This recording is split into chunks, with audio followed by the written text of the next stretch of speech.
everyone. Today is Wednesday, September 24th, and we are looking at AMD.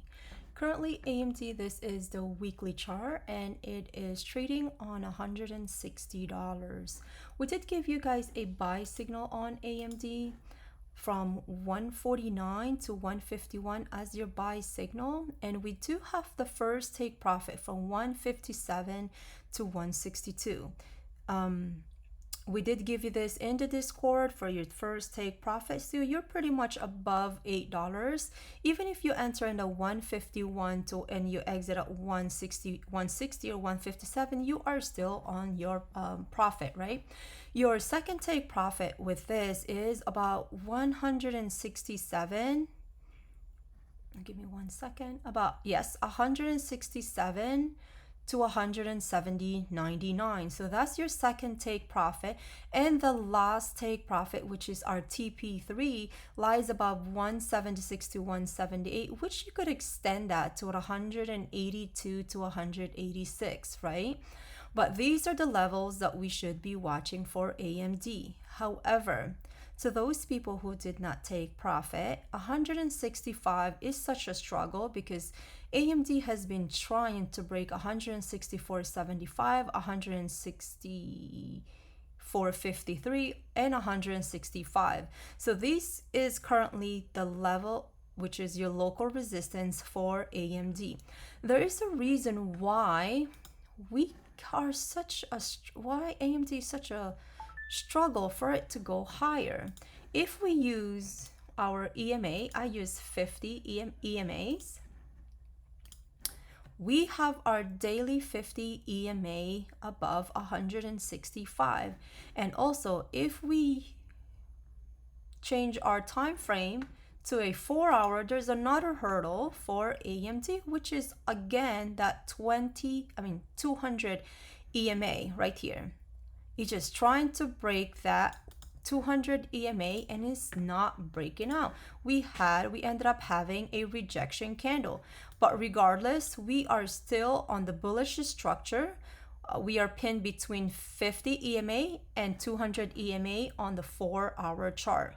On the weekly chart, it still looks bullish. We are trading within that falling wedge, which is a bullish signal, bullish pattern.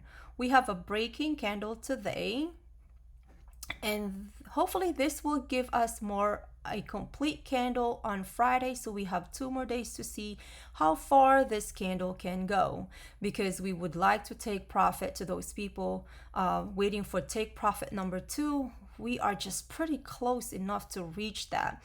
We had a slight pullback, so we've been struggling for AMD and just keeps vacillating from 157, 160, then back to 162. It's just been vacillating this week. However, if we do break that 157 local support, we are now going to test again that 149, 151. But before that 151 and 149, there is a slight local resistance, lies on 155 and 154 right here. This could also serve as a slight pullback on this big bullish candle here. But for a bullish scenario, we would like to break out above this 50 EMA. That will clear the path for us to continue to go higher, right? Now, let's look at the bigger picture of AMD, right? So we do have a falling wedge. The real resistance of this falling wedge is really the top of the wedge, which is 182 to 186. That is the top. But if we're going to measure the pole of this flag, there's 2 ways how I do it. One, I'm very practical. So I use the most recent rally for the pole, and then I just move this to my left side, which is the bottom of the trend line of that flag, which is about $196, right? So you have $196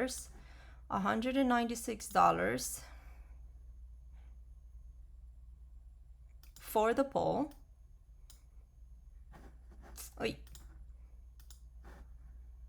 Just give me 1 second.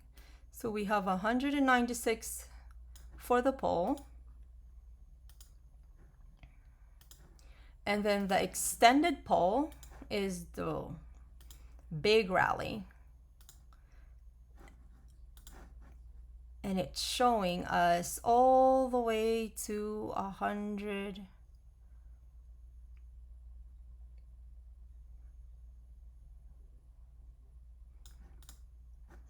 Give and take, guys. Okay, so this is the bigger pole, about 152. Okay, 153, give and take, right, of the bigger pole. Let's go ahead and remove that pole.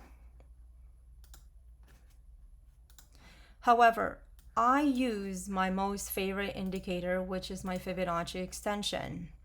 I always track my resistance using my Fibonacci extension, how far this rally can go. So currently 176 and 178, I keep saying that, 176 and 182 is actually your first take profit according Fibonacci level. And then you have that, remember this pole from the short pole, it says here 196, and our Fibonacci of 100% is about 203. So your next take profit based upon this flag is 196 to 203.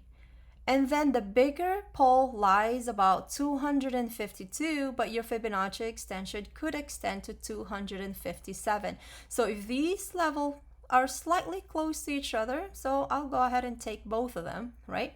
There's nothing wrong using with the pole or your Fibonacci extension, but I prefer the Fibonacci extensions because at least it gives you more like a practical level of resistance instead of waiting patiently for that pole, which there's nothing wrong with it. It's just the way you chart or what is your strategy on following your level of resistance, right?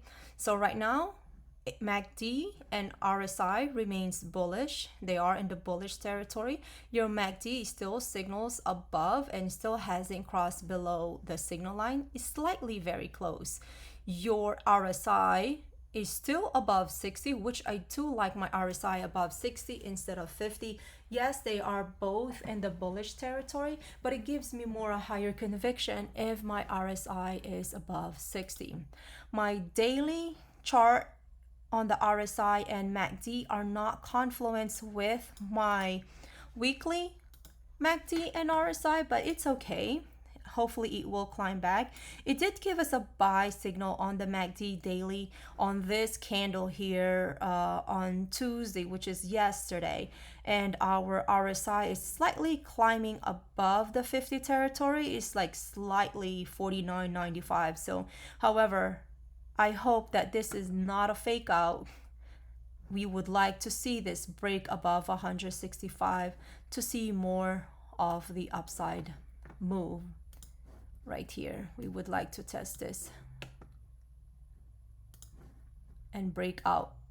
Why I cannot use my pencil? Keep drawing. Let me see if I could. No, it doesn't. Drawing.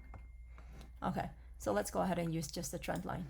So this is very critical for AMD, this 165 level right here. That's because one, this is the 50 EMA on the daily, and that is also the 200 EMA on the 4-hour chart. So it's crucial for AMD to break out of those EMAs so that it clears the path to the upside and everybody could be happy. All right, guys, that is your update technical for your AMD. I also did this technical on the Discord on Airtuan and Miss Mary's thread. So please don't forget to check that out. Otherwise, I'll see you in the Discord. Thank you.